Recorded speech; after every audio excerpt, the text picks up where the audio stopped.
Well, hello. I'm back out again today on another mission to fish for bass using some lures. Now on here at the moment I've got a brand new Mega Bass Zonk Gatoride.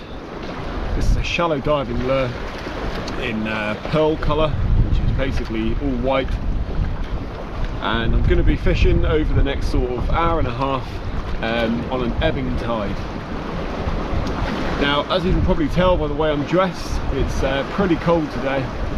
Obviously we're the first week or so into January. The temperatures dropped quite a bit in the last couple of days, but yeah, although it's cold, I've come out to hopefully try and find a few fish, make a decent video, hopefully with a few tips in there that can help any other people that are either just getting into lure angling or yeah, just looking for a bit of entertainment really. Now conditions at the moment are fairly good. It's pretty overcast. The wind is due to pick up within the next hour and a half, and it's actually meant to blow up to about 30 mile an hour later on. So yeah, it could get a little windy, but at this spot I should mostly have the wind behind me, so it shouldn't be too much of an issue. The swell that we've had over the last few days has started to drop off. By looking around at this spot I'm at now, there's not a lot of swell whatsoever. As the tide drops, we'll get a few breakers in the shallows, which I intend to fish in about an hour's time. But yeah, that's everything there is to know really. I've just got down here. I'm just kind of waiting. There's a group of rocks in front of me, still about waist deep in water at the moment, so it'll be a good 20 minutes to half an hour. We've got a big tide, so the tide's going to move fast. I actually came here a few days ago and picked up a couple of bass, same sort of conditions, and like I said in that video, with the moving tide, over here we get big tides in Guernsey, so when it's a spring tide like it is today, I like to have a few casts in one area and not hang around, just keep moving. Especially at this location, the bass can be in numerous places, so sometimes it takes quite a bit of time working out where they are, trying to locate them. So anyway, enough talking. I'm going to get set up and we'll start fishing.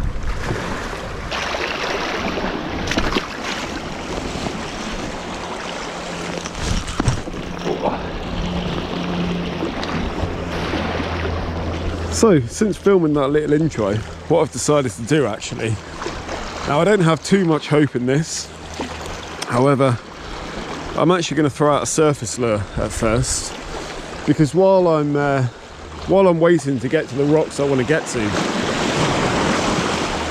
I've decided to fish this little area, and in close here you can see it's all boulders, it's very shallow. I definitely don't want to risk losing that brand new lure, so I'm just going to slowly work a surface lure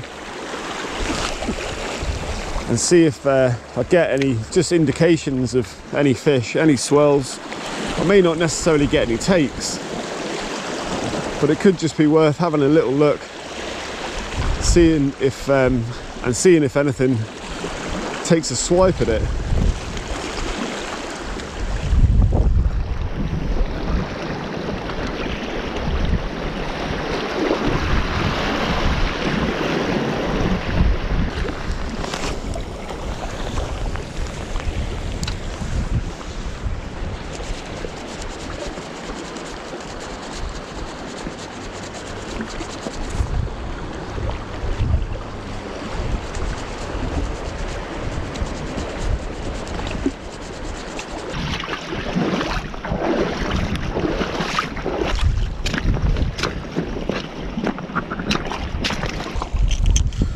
So that went pretty much how I thought it would go. Pretty dead. But now I'm able to get to the rock that I fished the other day and have a go off there. So I'm going to put the zonk back on. My hands are so cold. It really is cold today, even though I've got gloves on. Fingers are still numb.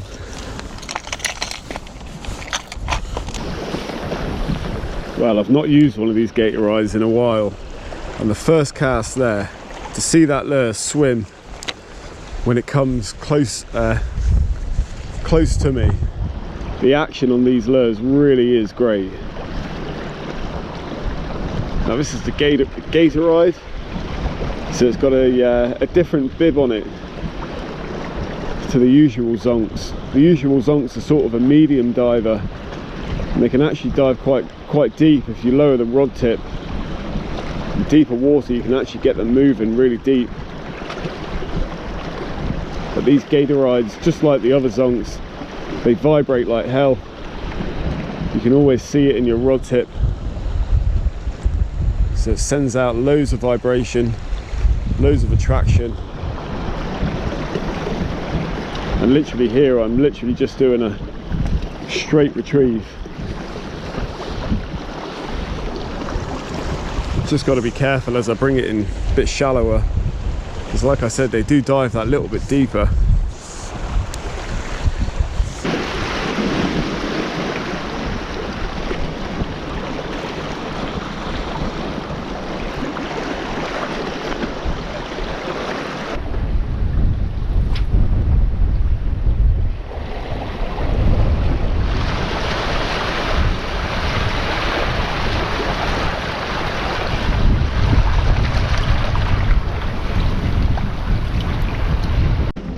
So I'm going for a wander. Now I didn't have any joy in that other spot. Chopped and changed to a few different lures, but it seemed extremely quiet. Now that wind has really picked up now. It's got even colder. And like I've said, the wind's only going to get stronger. So what I'm doing is heading out the back of this reef. I'm going to try and fish a couple of marks around here. A lot of this ground is relatively new to me. I've been out here a couple of times in the past, but never studied it really well, so I'll literally just be looking for the sorts of areas that I'm always looking for when targeting bass. You get plenty of these around here. You'll see loads of crab pots washed up around here. But yeah, there's a lot of tidal flow. It's all rough ground, it's all very snaggy, relatively shallow. I'm going to try and fish the marks which I'll have the wind behind me, just to make my life a bit easier. I've actually got a wind knot on my reel, but it's really far down. I tried to pull it free, but it's going to need probably snipping, and I don't want to lose too much line whilst I'm out in the wind, because I'll just end up getting wind knots every time. So I'm going to leave it for now and just try and not cast as far, so if I do hook into a fish, the weak point of the line will stay on the reel, and hopefully I'll be able to land it. So let's have a few chucks here. Got the IMA Suzuki on, more of a shallow diving lure. You can probably hear that wind howling. Might end up cutting my my session a bit short, but we'll see how we go.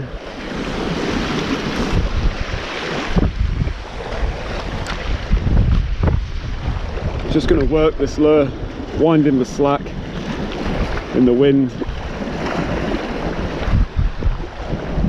and then just sort of a slow, medium to slow retrieve.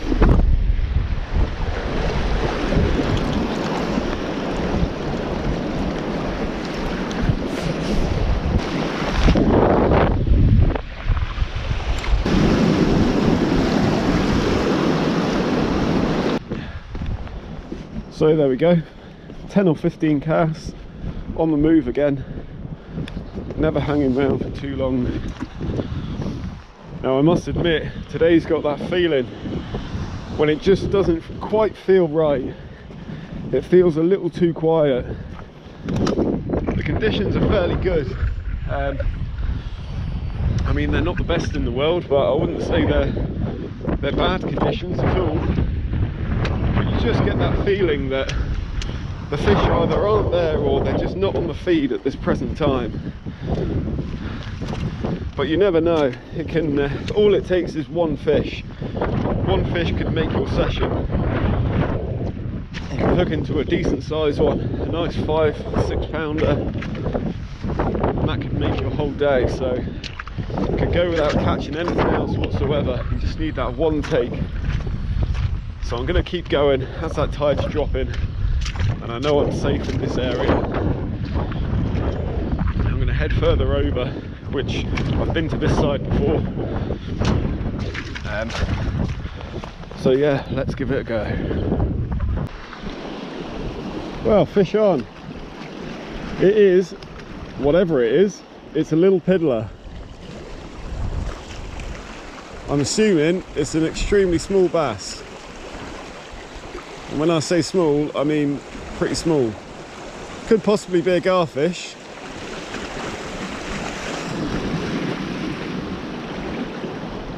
What have we got here? I think it's a little, yeah, I think it's a little bass. Well, it is a minute bass,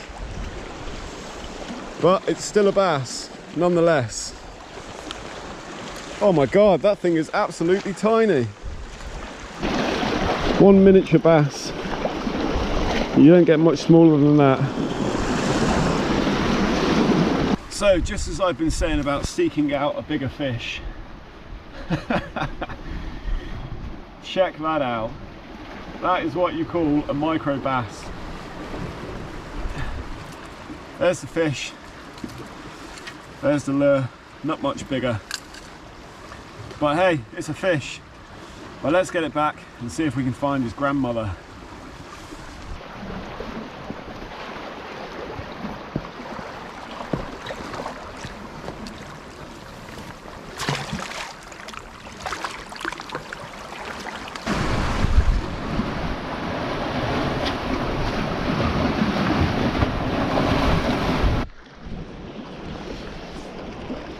Well, they all count, I guess, but it's definitely not what I'm after. I'll admit that at first I actually thought I just hit a bit of weed.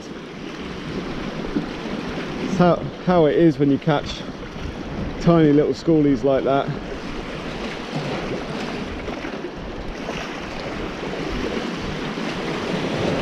But at least it's a fish, so there's another one. There we go. We're into another. Seems to be a school of them out there. This one feels a fraction bigger.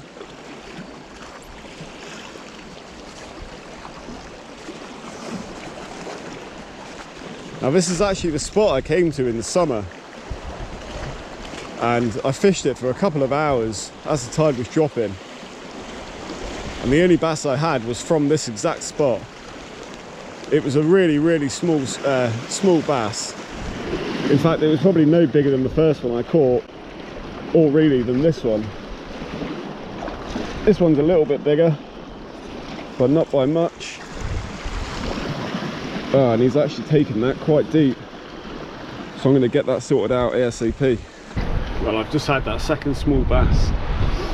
Now on this lure that I'm using, I've actually crushed all the barbs on the trebles, so the hooks come out really easy. Unfortunately, that one has taken the bottom hook right in the bottom of its chin there, right in between the gills. There's a bit of blood, but what I've done, I don't know if you can see that, if I'm showing that properly, but I've got the bass in the rock pool here. So I'm just going to leave him in there for a little bit, let him recover. I mean, he's going back either way. Even if that bass wouldn't survive, I'm not going to keep it, it's far too small. He seems to be doing okay. So I'm just going to leave him in there for 5 or 10 minutes, and then I'll get him back in the water. Well, our wind has just picked up all of a sudden, and it's just started to rain too. Winding that slack. Not the nicest conditions to be out in, but got to be in it to win it. I'll stick around here for a few more casts. I might actually change lure because the bearings in this lure are going, I think. which can affect the way it casts. It can wobble through the air. You've got to keep shaking the bearings back to the tail end of the lure. But when you're picking up very small bass like that, it can be an extremely short window. What we've got here is, this is rough ground in front of me, but then it breaks out into sand, and directly in front of me there's about a 10-meter diameter of reef, and just to the right hand side of that reef it's a huge sandy area, and that's where I've been picking up those bass. It's also the exact same spot I had a very small one in the summer months, so there must be something about that little area with the juvenile fish just hanging out over the sand there. Just gotta hope there's a bigger one in between them.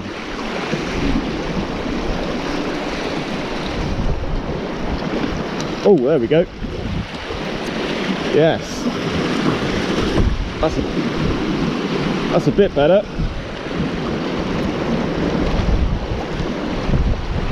Don't get me wrong, it's no beast, but feels a little bit bigger than the other two. Just got to keep the pressure on with these fish, because without having the barbs on the hooks,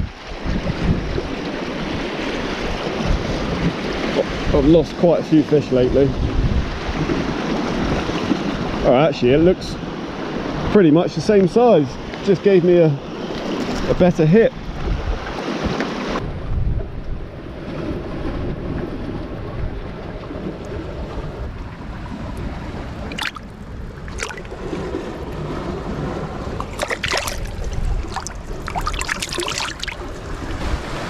So here we go. This is the fish I've had in the rock pool.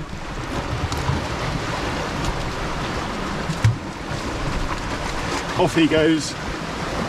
And then we've got the one I've just had, which is all flared up. All right, mate. Come on. Ah. Come on, mate. He's just spiked me. There we are.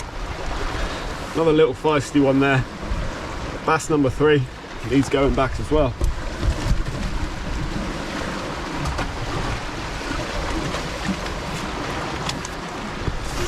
So there we go. Like I said, I've kept that second bass I had, kept in this rock pool. Seems to be okay. Like I said, whether it would survive or not, it's still going back anyway. I've just dropped them down into the gully that leads straight out into the open sea there.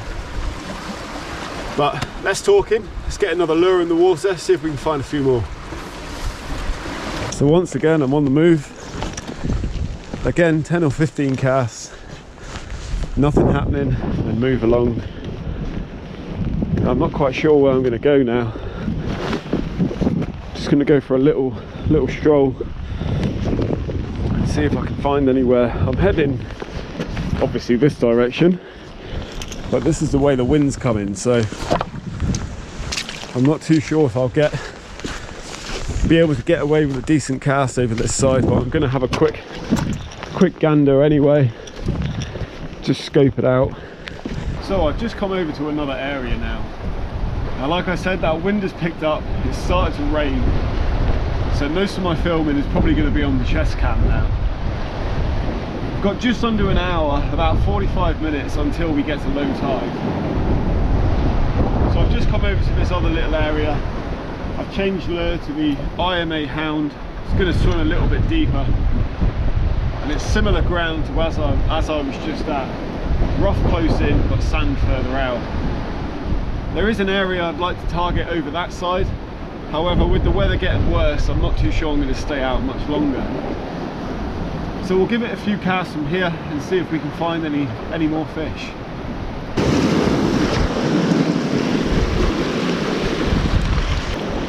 Now I'm fishing into a bit of a crosswind in this area.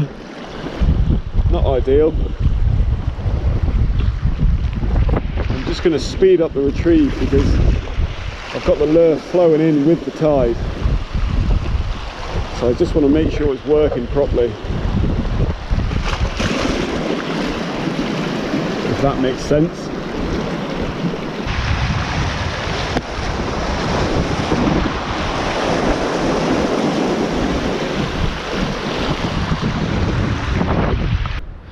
So on that note, I've decided to head back.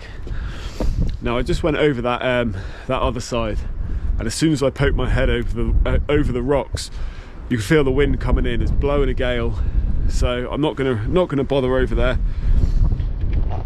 We're on low tide anyway, so I'm gonna get about 20 minutes of slack water, and then that tide's gonna start flooding in. So I'm gonna head back towards the land, and I might give it a few casts in a couple of places on the way, see how we go. Yeah, it's been a funny old trip really. As I said a bit earlier, I just had that feeling that the bass weren't going to be on the feed today, or they just weren't going to be there. Obviously it's nice to catch a few little ones, definitely not the kind of size I'm looking for, but still beats a blank, that's for sure. But anyway, I'm going to start heading over. I'll give it a few chucks on the way, see how we go, and you never know, it might be time for that bigger fish yet.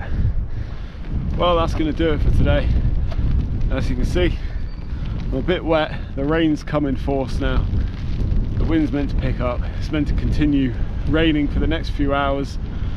I did have a few more casts in another spot. I put on one of the Evo bass launch, but no more bass. I was half expecting to get a few hits from a wrasse, but even that didn't happen. So a pretty quiet day. I should count myself lucky really for being able to find a few tiny bass, but that's how it goes sometimes. You've got to be in it to win it. You've got to get out there, give it a go, even in weather like this. But anyway, I'm going to head back to my car. That's it for today. Thank you very much for watching. I hope you enjoyed the video. As always, there'll be loads more to come, so stay tuned, or subscribe to the channel if you're not already. If you like what's on there, please consider subscribing. But thank you very much for watching, and I'll see you on the next one.